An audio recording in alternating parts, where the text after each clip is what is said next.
1 नोव्हेंबरचा मोर्चा खोट्या मतदारांचा नाही तर खऱ्या मतदारांसाठी। मनसे पदाधिकाऱ्यांच्या बैठकीमध्ये राज ठाकरेंचं वक्तव्य। गल्ली ते दिल्ली मोर्चाची दखल घ्यायला भाग पाडा, राज ठाकरेंच्या सूचना।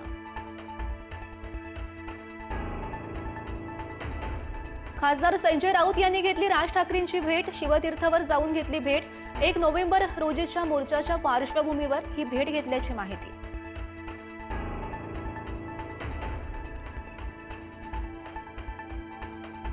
साताऱ्यातील महिला डॉक्टर आत्महत्येप्रकरणी प्रशांत बनकरला अटक। निलंबित पीएसआय बदने मात्र फरार। हातावर लिहिलेल्या सुसाईड नोटवर होता उल्लेख।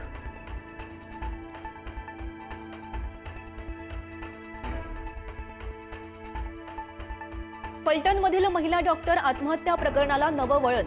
मृत महिला डॉक्टरनं प्रशांत बनकरला लग्नाची मागणी घातली होती, मात्र त्यानं लग्नास नकार दिला। आरोपी प्रशांत बनकरच्या बहिणीची माहिती। आत्महत्या केलेल्या महिला डॉक्टरवर माजी खासदार रणजित निंबाळकरांचा दबाव असल्याचा अंबादास दानवेंचा आरोप। विरोधकांची गृह खात्यावर टीका। एसआयटी चौकशीची मागणी।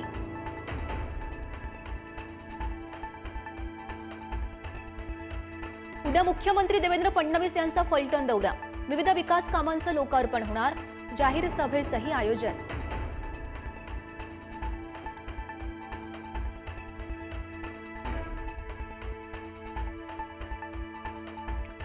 निलंबित पीएसआय गोपाळ बदनेचा पंढरपूरमध्ये शोध सुरू। बदनेचं शेवटचं लोकेशन पंढरपूरमधील असल्याची माहिती। पंढरपुरातील प्रमुख मार्गावरील सीसीटीव्ही फुटेजच्या आधारे शोध सुरू।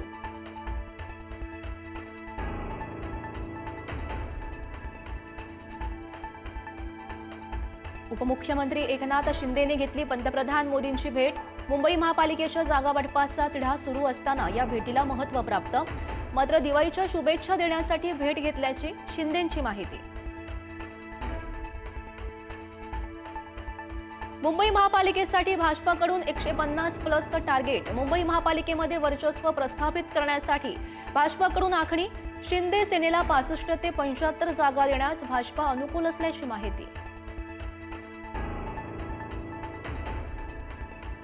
जुना कार्यकर्ता घर की मुर्गी दाल बराबर तर बाहेरून आलेले सावजी चिकन। केंद्रीय मंत्री नितीन गडकरींनी पुन्हा टोचले भाजपा नेत्यांचे कान।